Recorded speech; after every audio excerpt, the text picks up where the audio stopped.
ایک جگہ جمع ہو کر خشکی نظر آئے، اور ایسا ہی ہوا۔ اور خدا نے خشکی کو زمین کہا، اور پانی جو جمع ہو گیا تھا اس کو سمندر۔ اور خدا نے دیکھا کہ اچھا ہے۔ اور خدا نے کہا کہ زمین گھاس اور بیجدار بوٹیوں اور پھلدار درختوں کو جو اپنی اپنی جنس کے موافق پھلیں اور جو زمین پر اپنے آپ میں ہی بیج رکھیں لگائے، اور ایسا ہی ہوا۔ تب زمین نے گھاس اور بوٹیوں کو جو اپنی اپنی جنس کے موافق بیج رکھیں اور پھلدار درختوں کو جن کے بیج ان کی جنس کے موافق ان میں اگایا۔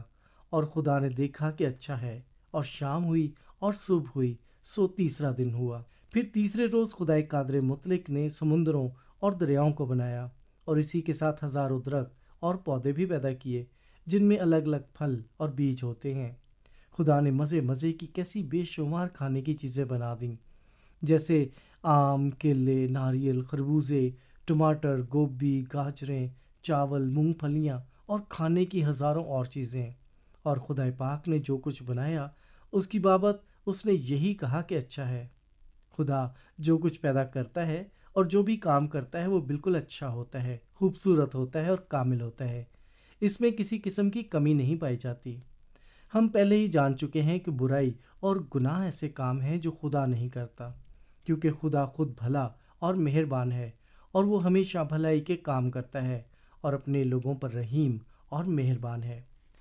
ممکن ہے کہ کچھ لوگ یہ کہیں کہ اگر خدا مہربان اور بھلا ہے تو دنیا میں اس قدر برائی کیوں ہے؟ دنیا برائی سے بھری ہوئی کیوں ہے؟ اس سال میرے کھیتوں میں اچھی فصل کیوں نہیں ہوئی؟ میرا بیٹا بیمار کیوں رہتا ہے؟ اگر خدائے پاک بھلا اور مہربان ہے تو پھر انسان بدیاں کیوں کرتا ہے؟ واقعی یہ سوال بڑے اہم ہیں۔ کلام پاک ان سوالوں کے جواب بڑے تسلی بخش انداز میں دیتا ہے، جو کہ ہم اگلے اسباق میں سیکھیں گے۔ تاہم آج ہم اس حقیقت کو سامنے رکھتے ہیں کہ خدا بھلا ہے، اور اس حقیقت کو سامنے رکھتے ہوئے خدا نے جو کچھ بنایا ہے وہ سب کچھ اچھا اور بھلا ہے۔ آئیے چند لمحوں کے لیے خدا کے بھلا ہونے اور مہربان ہونے کے بارے میں سوچیں۔ ہم نے ابھی ابھی سنا کہ اس پاک ذات نے تیسرے روز درختوں اور پودوں کو کیسے بنایا۔ کیا آپ جانتے ہیں کہ خدا نے تیسرے روز پھلدار درختوں کو کیوں بنایا؟ کیا خدا کو ان پھلدار درختوں کی ضرورت تھی؟ کیا اس نے اچھے اچھے مزیدار پھلوں سے لدے ہوئے درخت اس لیے بنائے کہ وہ بھوکا تھا؟ نہیں، خدا جو ہر چیز کا خالق اور مالک ہے، اسے کسی شے کی بھوک اور پیاس نہیں، نہ ہی وہ کسی شے کا ضرورت مند ہے۔ جب اسے نہ کسی شے کی بھوک ہے نہ ضرورت ہے تو پھر اس نے ان درختوں کو کیوں بنایا؟ کلام پاک ہمیں سکھاتا ہے کہ خدا مہربان ہے، اور اس نے اپنی مہربانی کی خاطر انسان کے لیے یہ سب کچھ بنایا، اسی انسان کے لیے جسے اس نے چھٹے دن بنایا تھا۔ کیا آپ خدا تعالیٰ کی مہربانی کو پہچان سکتے ہیں؟ اگر آپ میٹھا اور رس بھرا آم چکھیں یا پھول کی بھینی بھینی خوشبو سونگھیں تو کیا آپ نہ پہچانیں گے کہ خدا تعالیٰ بھلا اور نیکی کو پسند کرنے والا ہے؟ کیا آپ کسی درخت کو دیکھ کر اس کے بنانے والے کا شکریہ ادا نہ کریں گے، کیونکہ اس نے وہ درخت آپ کے لیے بنایا ہے؟ پودوں اور درختوں کے بغیر زندگی بے مزہ لگتی ہے۔ اگر درخت نہ ہو تو لکڑی نہ ہوگی، اور نہ جلانے کے لیے ایندھن ہوگا، نہ کھانا پکے گا، نہ کوئی کشتی بنے گی، نہ مکان کی چھت، نہ دروازے۔ درخت نہیں ہوں گے تو دھوپ کی شدت سے بچنے کے لیے سایہ نہ ملے گا، نہ چائے بنانے کے لیے پتی، اور نہ ہی بیماریوں سے بچانے والی دوائیاں۔ درختوں اور پودوں کے بغیر زندگی ناممکن دکھائی دے گی۔ خدائے پاک نے ہماری خوشی اور شادمانی کے لیے جو ہزاروں اچھی اچھی چیزیں بنائی ہیں، ان میں سے درخت بھی ایک بڑی نعمت سے کم نہیں۔ خدا تعالیٰ چاہتا ہے کہ ہم اس کی نیک اور پاک ذات کو پہچان لیں۔ اسی بات کو حضرت داؤد نبی نے زبور کی کتاب میں یوں بیان کیا ہے کہ آزما کر دیکھو خداوند کیسا مہربان ہے، مبارک ہے وہ آدمی جو اس پر توکل کرتا ہے۔ اب آج کے سبق میں ہم وقت گزرنے سے پہلے اس بات کو ذہن میں رکھ لیں۔ چوتھے روز خدا نے کہا کہ فلک پر نیر ہوں کہ دن کو رات سے الگ کریں، اور وہ نشانوں اور زمانوں اور دنوں اور برسوں کے امتیاز کے لیے ہوں۔ خدا پاک نے صرف حکم کیا تو آسمان پر سورج، چاند اور ستارے نمودار ہو گئے۔ خدا پاک نے ایک اور لفظ کہا تو زمین سورج کے گرد گھومنے لگی۔ اس نے پھر کہا تو چاند زمین کے گرد چکر لگانے لگا۔ خدا کریم نے دنیا اور اس کی ہر شے کو خلق کرنے کے لیے استعمال کیا۔ اس کے بارے میں خدا کا کلام کیا فرماتا ہے ذرا دیکھیں۔ ایمان ہی سے ہم معلوم کرتے ہیں کہ عالم خدا کہنے سے بنے ہیں، یہ نہیں کہ جو کچھ نظر آتا ہے ظاہری چیزوں سے بنا ہے۔ ابتدا میں کلام تھا اور کلام خدا کے ساتھ تھا اور کلام خدا تھا۔ یہی ابتدا میں خدا کے ساتھ تھا۔ سب چیزیں اس کے وسیلہ سے پیدا ہوئیں، اور جو کچھ پیدا ہوا ہے اس میں سے کوئی چیز بھی اس کے بغیر پیدا نہیں ہوئی۔ ہم پہلے ہی سیکھ چکے ہیں کہ پہلے دن خدا پاک نے صرف حکم دیا اور کہا کہ روشنی ہو جا، اور روشنی ہو گئی۔ دوسرے روز خدا نے کہا کہ پانیوں کے درمیان فضا ہو، تو پانیوں کے درمیان فضا ہو گئی۔ تیسرے روز اس نے جو کچھ کہا وہی بن گیا۔ آگے بھی اسی طرح ہوا۔ اب دیکھیں کہ خدا پاک نے دنیا میں جو کچھ پیدا کیا اس کے لیے اس نے کیا استعمال کیا۔ خدا پاک نے اپنے حکم دینے کے علاوہ، یعنی اپنے کلام کے علاوہ اور کچھ استعمال نہیں کیا۔ اس نے جو کچھ کلام سے کہا اور کیا وہ کلام پورا ہوا۔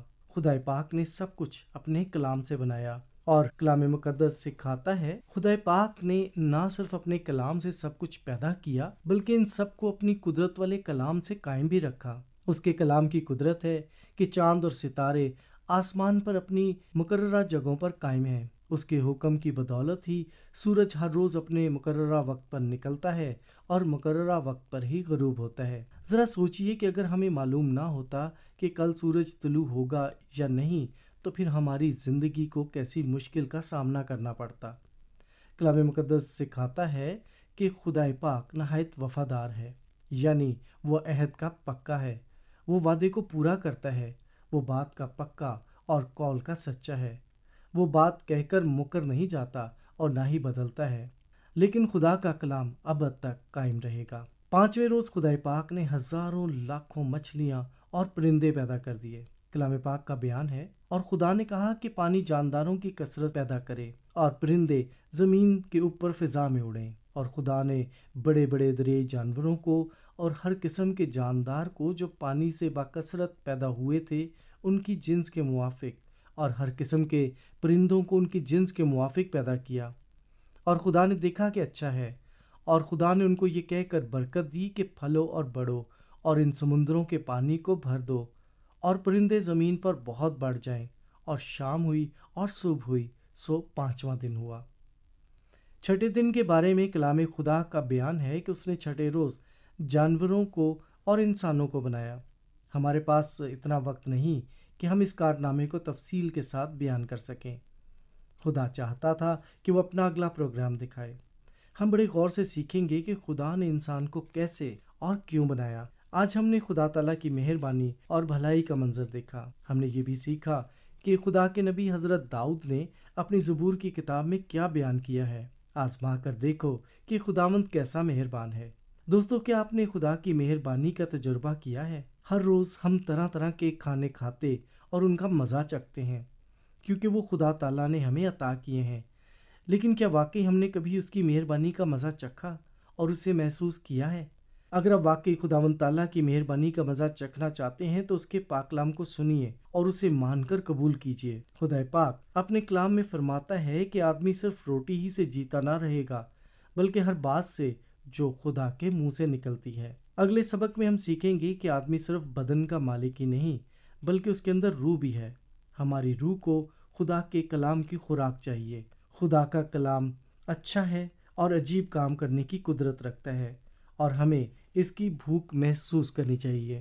جس طرح آپ کا معدہ خالی ہو تو اسے خوراک کی بھوک لگتی ہے، کیا اسی طرح آپ کی روح خدا کے عرفان اور اس کے کلام کی سچائیوں کو جاننے کی ضرورت محسوس کرتی ہے؟ اگر آپ اسی طرح سے کلام پاک کی بھوک محسوس کرتے رہیں گے تو آپ کو اسی دنیا میں خدا پاک کا کامل اطمینان اور بھرپور خوشی نصیب ہوگی، اور اوپر آسمان پر ہر طرح کی کرپشن سے پاک میراث ملے گی۔ ہم جانتے ہیں کہ یہ بالکل درست اور سچ بات ہے، کیونکہ خدائے رحیم نے خود اس کا وعدہ کیا ہے۔